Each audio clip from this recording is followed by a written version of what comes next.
Hey everyone, Spicy Toast Gaming here, and it is finally here. The patch notes where we're going to be able to look at all the new champions and the new star powers added. So let's get into it. So it looks like for Path of Champions, we are only getting the 3 champions that are coming with this expansion. No other ones. Slightly disappointing, but at the same time, I'm happy that they're adding the 3 champions with the set, and if this means that the only champions we're going to get are going to be much better designed than some of the previous champions they've been putting out, if we get less champions, but each is better, I'll be happy with that. So there's just the 3, and then the Ashe as a joke, haha. So for Jack, Star Power 1, when you refill mana, give allies +1 this round. Decent.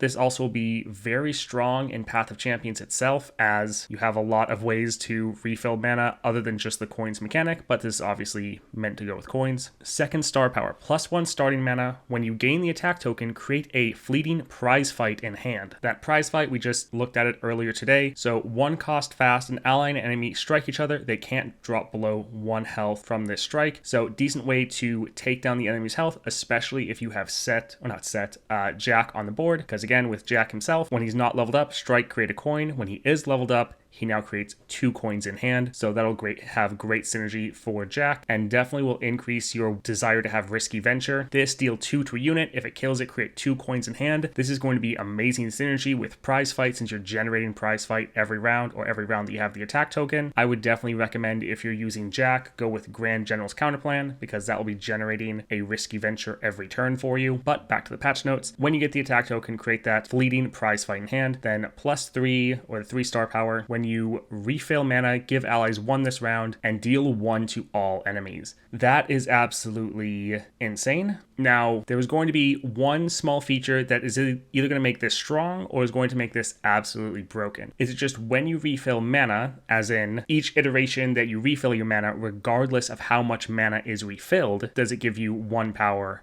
and 1 to damage? So like if you refilled 3 mana all in one ability, like if you played a card that was a 3 cost that had the mana deposits to it, refilled its mana, is that going to just give allies 1 power and deal 1 to all enemies for that 3 mana? Or is it for each individual mana, it's going to go off 1 time? So you refill 3 mana through 1 ability, is this going to give allies 3 power and deal 3 to all enemies? That is going to change your priority, because either you're going to have times where you want to use a lot of techniques to refill your mana that give you a small amount of mana, so just going with popping a lot of coins as you're getting them, or if it's able to do this damage and buff you up per point of mana, then that could be very crazy. So this will slightly change your priority, but very strong, could be absolutely crazy though. All right, next we have Set. First star power, every 6 mana you spend each round, grant allies 1/1. So this is a permanent buff. Jack, that's temporary buffs. This is really going to make you a scaling champion, because obviously in the first couple turns, you're not going to be able to spend that much mana, unless you get really lucky with, again, some cards that have like mana deposit that refill their mana when you play them. All right, second star power, +1 starting mana, round start, create a coin in hand. So that coin, it stacks up, and when you play it, it refills mana equal to the number of stacks of coins. This is nice that it's round start, not just when you get the attack token, and this will definitely help you activate your first star power. Third star power, every 6 mana you spend each round, grant allies 2/2. After you spend 12 mana each round, rally. I think that's like the same thing Samara does, right? Okay, so Samara, her level up is when you've played 6 or more cards, rally, but for Set, just from his star powers, when you play 12 mana each round, rally. So again, you're probably not going to be able to do that until like the mid game, but it is going to be a very strong finisher, either to attack twice in the same round or just to be able to trigger attack when normally you wouldn't. He's very much going to be a scaling and a bit of a slower champion, but still should be pretty strong. It is nice you are getting coins generated automatically every single round. All right, up next we have Samira. So your first star power, the first time you damage an enemy nexus each round, the next card you play costs 1 less. That's pretty nice. So it's already something you're wanting to do, is damage the Nexus to get off your Plunder effect. This is honestly going to give you a playstyle a bit like Gnar, where you're trying to trigger at least 1 Nexus damage every single round. And this will actually be a bit better than something like the Stacked Against Them power, where for every 20 cards you have, it reduces the first cards you play each round. That one can be a bit annoying because sometimes the first card you play isn't the card you want discounted, where here you can trigger what card you want discounted by triggering that plunder effect. For the 2-star, when you play a third card each round, grant allies 1/1. Again, this is a permanent buff. This should be pretty strong, a nice scaling second star power. What you're probably going to want to do is try to play at least 3 cards in a round and then potentially stop, so you can have enough cards to play in the next round and again trigger that again. But that should be pretty interesting. Then for the 3rd star power, the first time you damage the enemy nexus each round, next card costs 3 less to play, which should be pretty massive. I think from all of her support cards that we got, they mostly all cost less than 3 mana anyways. So you're really going to be able to cheat out some much stronger units as the game goes on. But honestly, with Samira, I think you're trying to end the game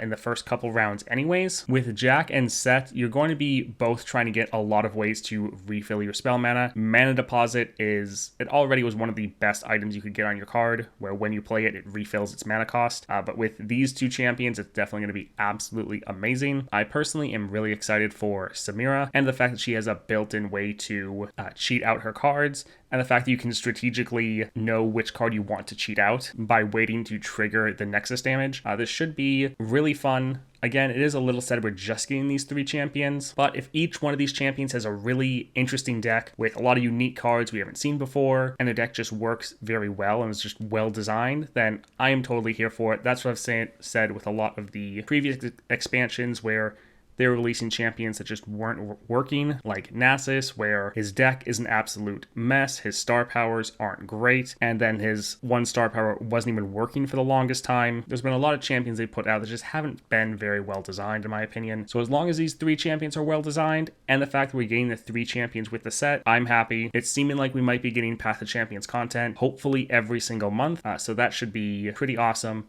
Let's move on, though, to the monthly challenges. All right, so let's break down the monthly challenges. So they contain 70 micro adventures, and what they mean by micro adventures is they will have 1 to 2 battles, and then you'll be at a boss fight, so you won't have a huge amount of time to stack up powers. Each champion can only be used 3 times, win or lose, so you can't just use some champions to steamroll all of your adventures. This is going to be a beta version. There's not going to be any rewards other than bragging rights. There is going to be a leaderboard, and they really want your feedback. So essentially, there's nothing in here we didn't already know and haven't addressed in previous videos. Apparently, the event is going to be Dragonmancer. So it looks like there's going to be shards for Samira, Set, and Jack, as well as these card backs. Looks like random shards, and then emotes. I'm glad they're actually giving us a nice little preview on who we're going to get, including what champion shards. Makes sense, though, since they're only releasing 3 champions, that those are the champions we're going to get, as well as the wild fragments. I'll be letting you guys know what amount of shards we're getting for each one of them when the event actually drops. Hopefully, we'll be able to get them started up fairly fast for you all. The last thing I want to touch on from the patch notes is a couple balance changes that will actually affect Path of Champions. So Steam, he is now going to a 3-2 instead of a 3-3, so slight nerf to the Evelyn deck. The Serpent, you are going to see this a decent amount, especially when you're using, well, if you're evoking or if you're going up against Zoe, it's now getting 1 additional power. Atrocity, this is pretty big. So they nerfed it to slow, which was a pretty big nerf to the Gwen deck. She still was good, but making it go to slow definitely hurt your backup win condition. So they're reverting that change that they did in the previous patch and bringing it back to fast. That is absolutely great. Really helps Gwen maintain her S tier. And then War Chef. So you're going to see this pretty much anytime you're playing against Fiora. And it's gaining 1 more health. So that'll be a bit bad for that. All right, that was the important part of the patch notes, especially for us Path of Champions players. I will be doing a whole bunch of videos as soon as the patch drops tomorrow at 12 or 1. I always forget. I think it's 12 o'clock Eastern time. As soon as that drops, I'll be in there recording, putting out tons of video guys over the next coming days. If you want to see that, definitely like and subscribe. Let me know what you think of all these star powers. I hope you all have a great day.